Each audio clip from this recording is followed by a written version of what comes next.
Hi, folks. Dan Bird here on Wednesday, January the 3rd, second trading day of the new year. And I'll bet everybody's wondering what the heck is going on. So this will be a brief midweek update. Let me jump into it real quick. And I'll share my screen. If I can figure out how to do that. There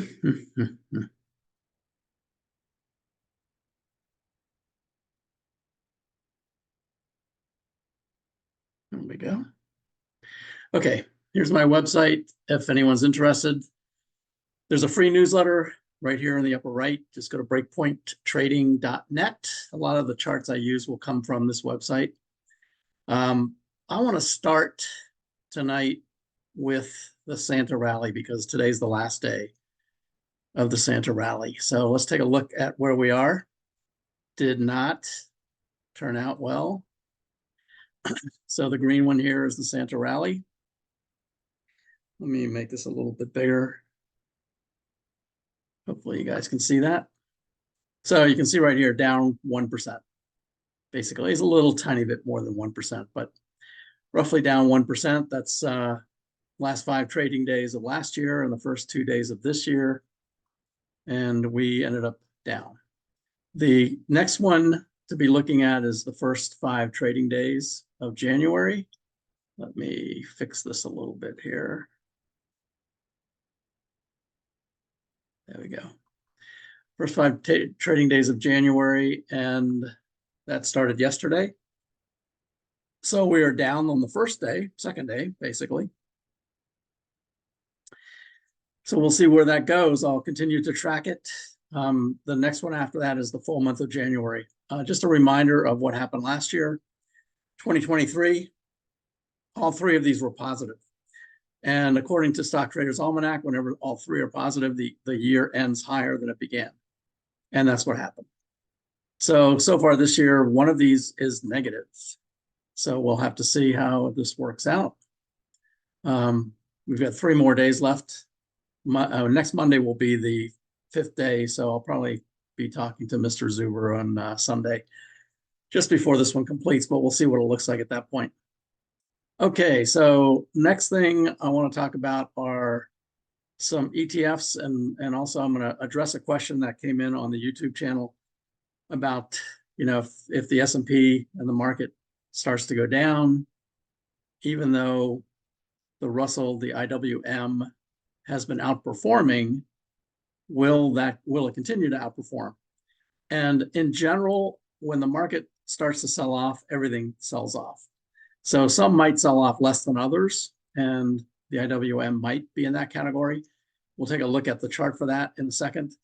But let's look first at the, I'm going to have 3 different views of the rotation and sectors. So this is the typical sector view, sector performance, and these are weighted sectors. So for instance, in XLY, for instance, Amazon and Tesla make up nearly 40% of that whole sector. In the XLC, you have Netflix and Meta make up a big part of that one. And then XLK, of course, you have Apple and Microsoft are huge holdings in that sector. So even though these are weighted, these still are the ones that most people track. And what you'll see is, here's the S&P right here. So the only one that's an aggressive sector is the communication services, where the internet stocks are. And it just barely eked out. It actually had a loss. This is for the day. So it had a loss for the day, but outperformed the S&P. But the ones at the top 3 are all defensive sectors. In fact, they are the defensive sectors, the ones that outperform the S&P. I talked about this on Sunday, and this is a trend that started about a week or so ago. And it's okay for that trend to happen for a brief period, especially if other sectors are participating, because that means the market's broadening out. But it's not okay if that continues, because that tells me that it's rotation rotating out of these aggressive sectors. And you can see the ones that underperform the S&P is consumer discretionary and technology, two of the main aggressive sectors. And of course, NASDAQ 100 also underperformed the S&P. So that's not good. The next one is, instead of looking at a weighted view, we'll look at an equal weight. So this puts the same amount of weight on all of the stocks in each of these sectors. And what we see in this case, and here is the S&P right here. So in this case, the ones that outperformed, number one is energy. So energy may be making a comeback. We still have utilities, staples, two of the defensive sectors up there. We have financials, communication services is still there, and materials. Healthcare has dropped down, underperforming the S&P. But we still have technology and consumer discretionary underperforming. So it's a little different view. There are a few more down here along with the aggressive sectors, but still it's not a good look in general. The last one that I want to show is a relative rotation graph. And let me make this one a little bigger too. Now, what I've done here is, and this kind of addresses the question about the Russell 2000 versus the S&P. I think rather than this being a rotation out of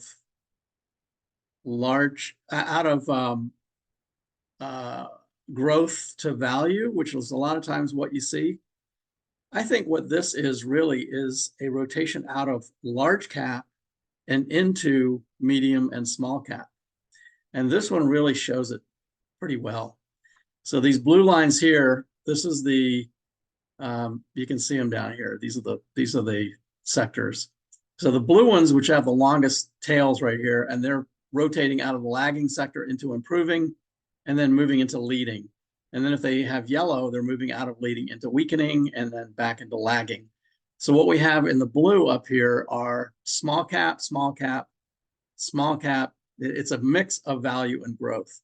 Small cap value, small cap index, small cap growth, small cap value, mid cap. The interesting thing, and something that does not happen very often, is having growth and value move in tandem with each other.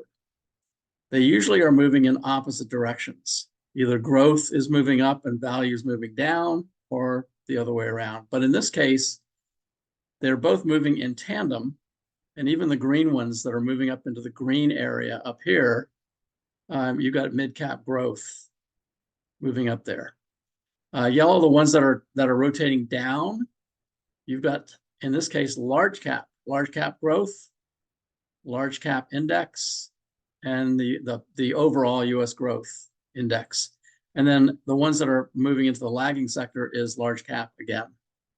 So this is really a rotation out of large cap, I think, and into small and mid cap. Now, what does that mean for the IWM? Because that's where the small and mid caps are. So that should be positive for that index, and it actually has outperformed lately. One of the things I want to show you that's going to highlight this is I've changed the VIX chart a little bit. So on the website, there's all of these different charts on here that you can look at your leisure for those that are subscribers. On the VIX chart, let me bring this back a little bit. So here's the VIX. You can see it just crossed, moving up. So I actually should, we might want to give it one more day, but just to make it similar to the rest of the chart, I'm going to put a red downtrend arrow right where this crossed over right here. And that's today's candle, today's bar, basically. So if you were using this as a timing method, you would go to cash when this turns red up here, and you would go long when this turns green. So you would have been long from down here all the way up basically to right now. And you can see back here, it was actually flat during this period, but in cash when it turns red. Right now it just turned red. So you should be getting out of the long positions and moving into cash. I don't know how long that'll be. It might be a while. It might be quick. It might come right back down. I don't know. But again, in my video on Sunday with Mr. Zuber, I talked about the fact that I was suggesting caution in the market right now. And this is just one more thing that shows that. Now, what I want to show on the NASDAQ versus the Russell 2000, what I did was I took the volatility indexes for each of those. So the one up here, the one that everyone uses is the VIX, and the VIX is the volatility index for the options for the S&P. But the NASDAQ and the Russell also have volatility indexes. So I thought I would put those, overlay them on each other and see what it would show. And what it shows is, starting way back here in June, the NASDAQ was more volatile, so there was more trading in the NASDAQ. But as of right here, basically the beginning of November, right when the market started taking off, that switched over. And all of a sudden, the Russell now has more volatility. So, and that is borne out by the Russell actually outperforming some of the other indexes. So we're going to look at the put call ratio here in a second. But what this is telling me is that, yes, the Russell 2000 definitely is outperforming. If we look at a chart of the Russell, it looks like most of the other charts. It's falling off just like the other ones are.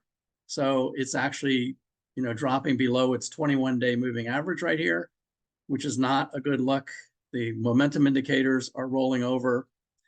This is basically what all the other charts look like right now. If we go back to the home page and look at the S&P, you'll see the S&P looks similar, although it hasn't broken its 21-day yet. But all of the momentum indicators are rolling over. This is something I talked about. There are a lot of negative divergences. I talked about this on Sunday, and this is now coming to fruition. The things that I was worried about was, we were at this bar right here. It was just Friday, had one down day. But I said we've had these negative divergences, and divergences often will precede a move in the market. And that's what now we're seeing. We're starting to see that down move. Don't know how long it's going to last, but there is now, last week I said the volume was very low. So we really don't know what this means until volume comes back. Well, the volume is starting to come back and the market's selling off. This could continue tomorrow as well. And then Friday is the big day. The jobs number is I think is going to make a difference of whether this continues dramatically falling further, maybe even closing this gap down here, or whether it reverses, maybe right in this area, and starts to head back higher. That may all be based on Friday's jobs market. Okay, so there's the IWM, or the Russell 2000. I want to show you the put-call ratio because there's something really, and this is a positive chart, something really interesting happening with the put-call ratio. So this one goes back to 2004, which is basically when this started trading. What you can see, and I'll try to explain this, the S&P is down below, bottom. So the put-call ratio, and because this is a 253-day moving average, there are 253 trading days in the year. So this is basically a 1-year look of the moving average of the put-call ratio. So what's the put-call ratio? It's basically the number of puts that traders are buying versus the number of calls. If the line is going down, that means there are more calls, fewer puts, and that means traders are much more positive. So they're buying more calls. They're not buying as many puts. In fact, this is the COVID period, right after COVID, right when COVID ended. There was nothing but people buying stocks. So everyone was buying calls. And this is great for the market because it indicates that the market is rising, and you can see it right here, rising. However, there will come a time when there aren't any more buyers. And that time came right in this period here, just before 22. I've shown this chart before in the past. It was a while ago, but I showed it back in the beginning of 22. And I said, if this starts to move up, then be careful because 22 is not going to be a good year. And that's what happened. So we moved all the way back up to this high from back in 2016. All of this period right here was, and you can see it's all through 2022 up until right into 2023 when everyone was buying puts. So everybody thought the market was going to continue to go down. It was going to be a big, huge crash. We never come back again. And everyone was buying puts as a result. So that's what this uptrend means. And then recently in 23, we've had, you know, a little bear market in August to October. And this came down right then. It went up right then, I should say. So we had a rally in the beginning of the year. So this came down, and then we had a bear market, very brief one. This went back up, but now look at it. It's rolled over and it's actually gone lower than the low from the rally in the beginning of the year. And whenever this happens, you can see where these green arrows are back here. I could put a green arrow right there too. But you can see whenever these happen, and I've actually put the amount of the gain. I'll blow this up so you can see it. Amount of the gain in each one of these. So this period back here, 2005, was a 14% gain. Remember, this is from the peak of the put-call ratio to the trough, from the green arrow to the red arrow, basically. And I've got vertical lines that mark those. 94%, or a double, from 2009 to 2011. Then the market went sideways when we get this starting to go back up again. And then it started to go back down. And we got a nice rally, almost 42%. And then it started to go back up again. And then the market traded sideways. And then it started going back down again. This was 2016. And market had over 40% gain. And then it started going back up.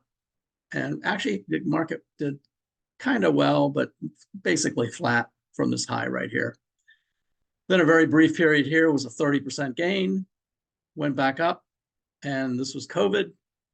And then in this period here, 62% gain to the high, to the peak in the end of 2021. And then this big period here when it went back up, a very long period in 2022. You can see the market sold off during that period. Very brief one here, the beginning of this year, we had 11.5% gain. Went up and it sold off again, and now it's dropping dramatically. I don't know what that gain is going to be, but this is a long-term look. So in the long term, this is very positive for the market. If this continues, and you can check this out on the website anytime that you want to see where this is.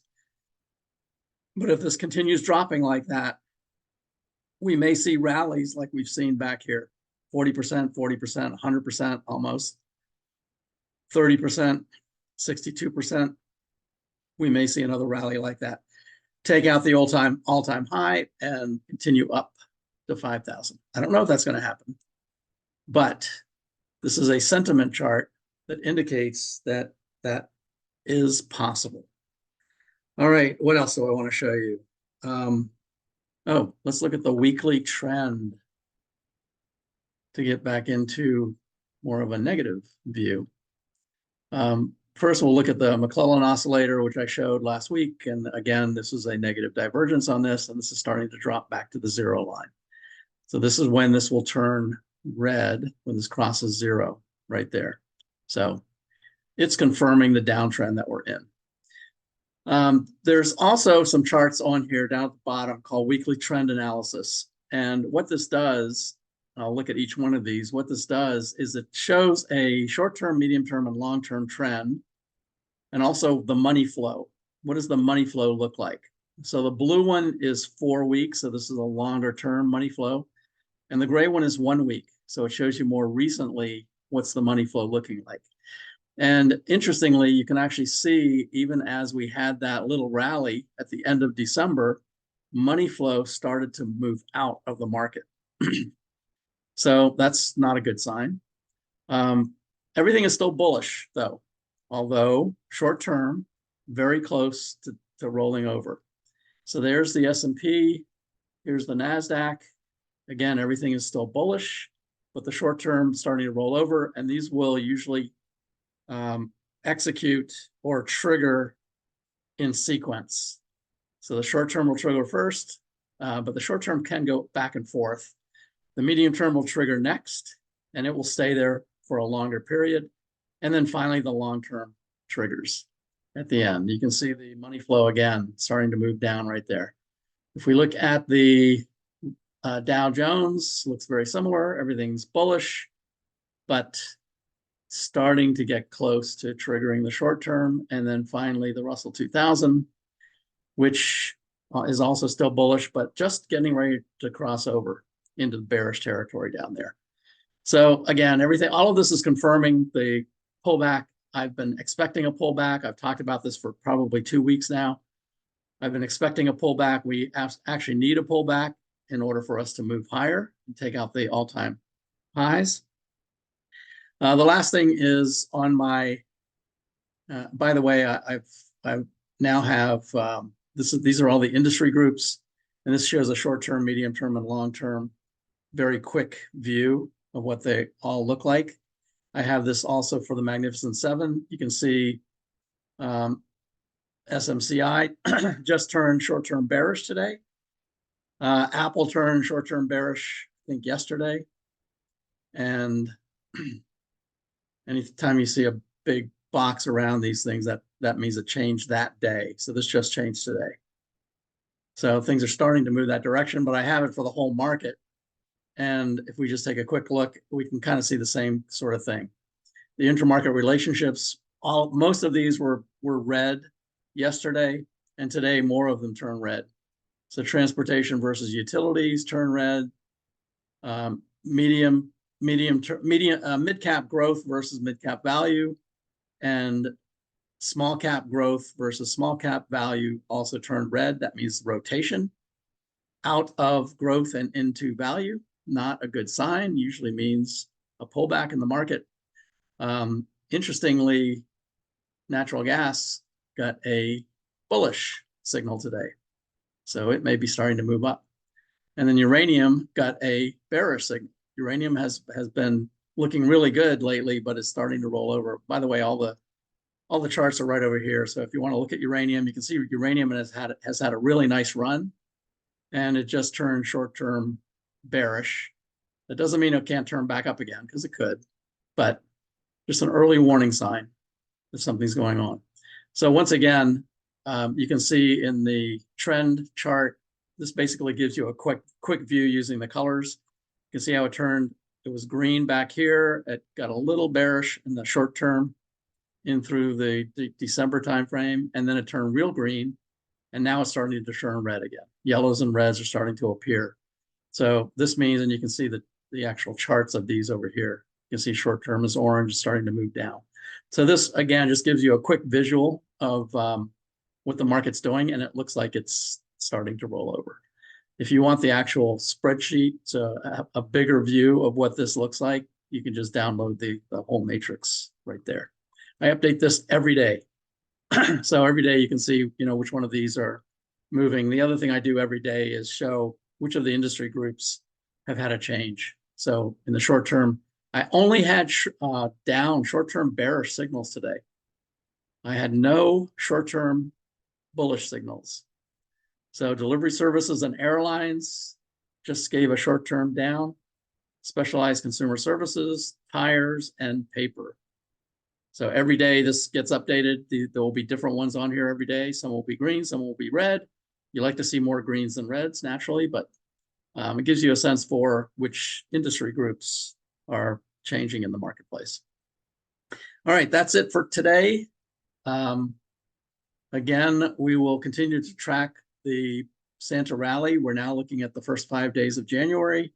It looks to me like we will continue to sell off at least down to this 21-day moving average, which is right now at just below 4,700.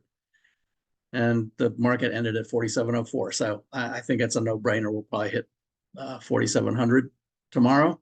And then we'll see what happens on Friday. And we'll have that conversation on Sunday. We'll take a look at what the jobs number look like and what it might mean for the markets. So that's it for today. Hope everyone's doing well. Hope you're staying safe and be cautious right now. I don't think this is going to be a huge crash. I think it's just going to be a temporary pullback, which I've been saying for a while the market needs anyway. So it actually could be healthy in the long term. And next week is the CPI number, which I am a little concerned about. So again, we'll talk about that on Sunday too.